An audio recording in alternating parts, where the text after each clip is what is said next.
Nazaretha phakade. Amen.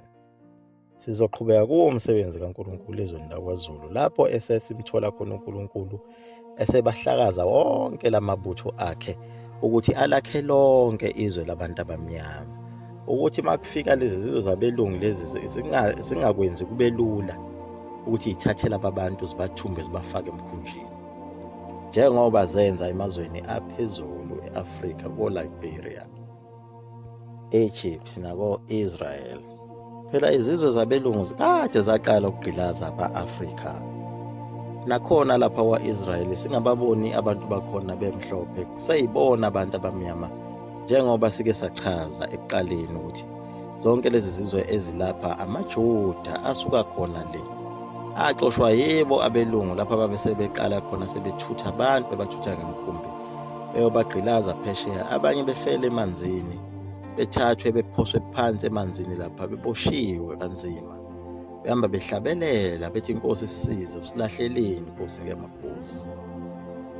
Kuze kube namhlanje kukhona phansi olwandle amathambo babamkhulu bethu ababesuka kulamazwe aphezulu ne-Afrika beyothunjwa, beyokhanda amabhilidi, beyolima emaplazini le phesheya kweyilwandle koMelika nako-England.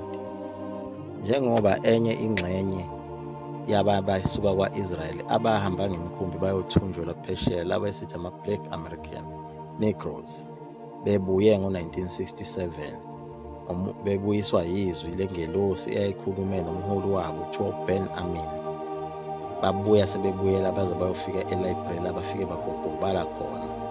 Kumanje usekhona omunye umholi wabo okuthiwa uSir Aladdin ophilayo ngoba bagogobala e-Liberia, bahamba baze bagcina bakwazi ukuthi bebuyele kwa-Israyeli. Uhulumeni kodwa wakhona enqaba. Kuze kube namhlanje labo bantwana labo uhulumeni wakwa-Israyeli akafuni ukuthi abalekelele ngenqalasizinda, kodwa wabanikeza indawo yokuthi bekwazi ukuthi behlale khona ngaphakathi kwa-Israyeli, kodwa inqalasizinda bengayitholi. Kunamhlanje njena labo bantu bakaNkulunkulu bahlezi endaweni yabo kamnandi ngaphandle kokusebenzisa izinto zikahulumeni wakhona. Banezikole zabo, izibhedlela abanazo ngoba baguli, badla ukudla ababelwe uNkulunkulu ukuthi bakudle, badla imifino. Abanazo izifo o-BP, o-HIV, AIDS, cancer, oshukela, nazo zonke lezo zifo azikho kubo ngoba badla ukudla uNkulunkulu ababela kona. Wabasiza naye uhulumeni wakwa-Israyeli ukuthi angabamukeli ukuze bezokhumbula ukuthi konje sasitshala, sidla ukudla ukuthi sasitshalile. Abaphuza utshwala ngoba utshwala ikona okukholela ukuthi ugule ugcine uye esibhedlela. Nogwayi, no drink ababasebenzisi, no cooking oil abayisebenzisi. Zonke lezo zinto nazo zonke inyama eziqhamuka kwamanye amazwe ezingaziwa ukuthi zisuke zifakweni. Abazidli zonke lezi zinto ezisuka ebalungwini, ezisuka ezitheni zethu okuyizona ezisigulisayo, kodwa futhi siyakukhokhela lokhu kugula ngoba zonke lezi zinto ziyabiza kodwa futhi ziyabulala. Kodwa asibuye sibuyele lapha ezansi ne-Afrika, indaba yangelinye ilanga leyo besithi halamuzi. Sizobuyela eNqotshweni kukaZwide. Lapha eNqotshweni kukaZwide babe sebehlakazeka nabantu bakhona ngoba inhloso enkulu kule ndaba ukuhlakaza abantu behlakazwa uNkulunkulu ukuthi besabalale kulo lonke izwe ukuze bengabanjwa kalula, behlanganise zonke izizwe ngoba abanye izizwe ezahlukene ninqobeka kalula. Kungcono uma nizoba isizwe sisodwa niba bakhulu, kungabi lula ukuthi ninqobeke. Abakandwandwe bayahlakazeka, bahamba abanye bagcine bebuyele eSwazini.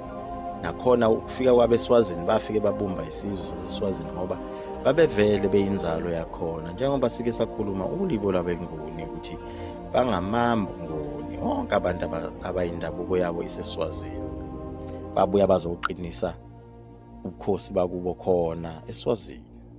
Kodwa khona kwaNdwandwe kwaba khona futhi abanye abaphumayo bakwaNcumalo, lapho esibala khona uSoshangane okuyena okwathi ma uZulu esenqobile esefuna ukudla phela inkomo lezi ezibalekile ezingamagugu esizwe kuthiwa unyoni kayiphumuli.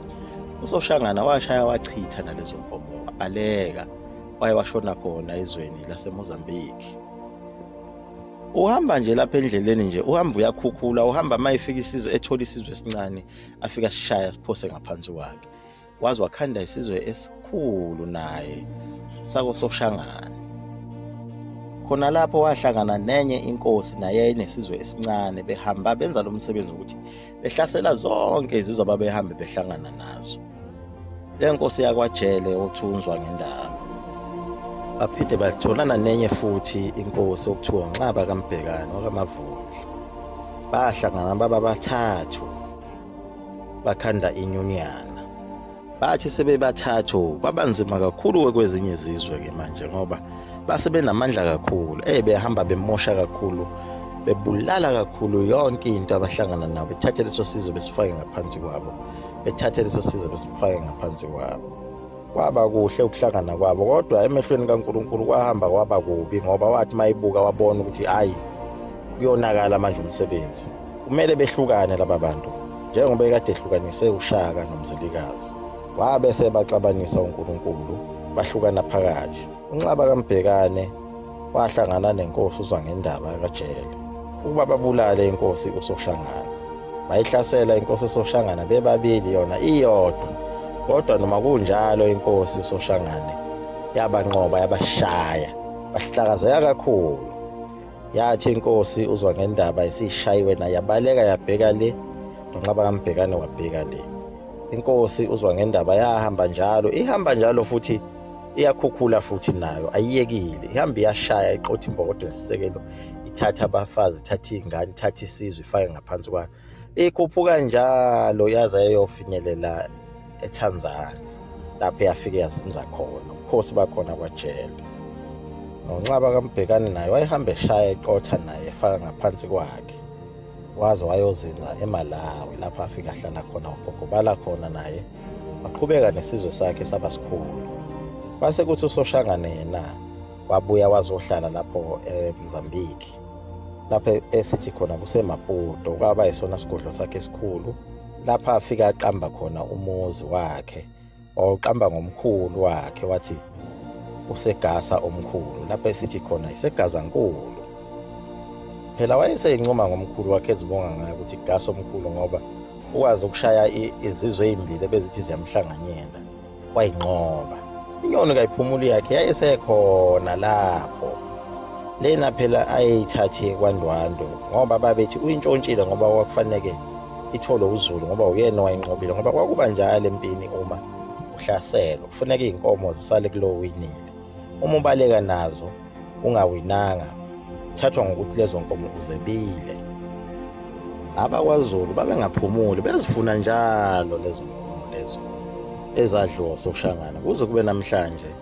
Kusekhona ukungazwani kahle phakathi kwesizwe samaShangane nesamaZulu, bangazona lezo nkomo ezathathwa uSoshangane wahamba nazo. Phela uZulu wayeselahlekelwe okwesibili ngoba ezinye zathathwa uMzilikazi inkomo, ezayithatha kuye uShaka. Inyoni kayiphumuli phela le ayilandele kubeSuthu bakaHanisi.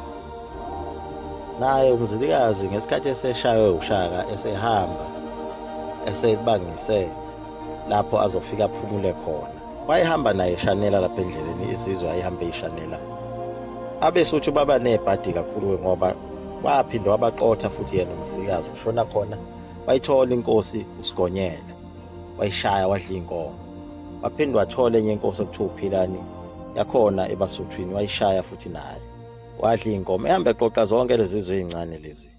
Nakuyo uSoshangane yake yabhekana naye yathi ukutitinyana, wabuye washaya abaPedi, waphinde wayoshana abaTswana. Ehamba eqoqa zonke lezi zizwe naye ekhanda isizwe sakhe. KweTswana kwakukhona inkosi yakaKhama lapho kuyiyona afika ayishaya. KubaPedi kwaba khona inkosi okuthiwa uThulari okuyiyona nawe eyaba isisulu sikaMzilikazi. Naye uMzilikazi wabe sefika-ke seyozinza khona ezweni laseZimbabwe, lapho afika azinza khona-ke esephumule kahle esigodlweni sakhe. Wasiqamba ukuthi kwabulawayo ngoba naye wayithwele nzima ebulawa njengayo uShaka naye wayiqamba isigodla sakhe ngokuthi kwabulawayo.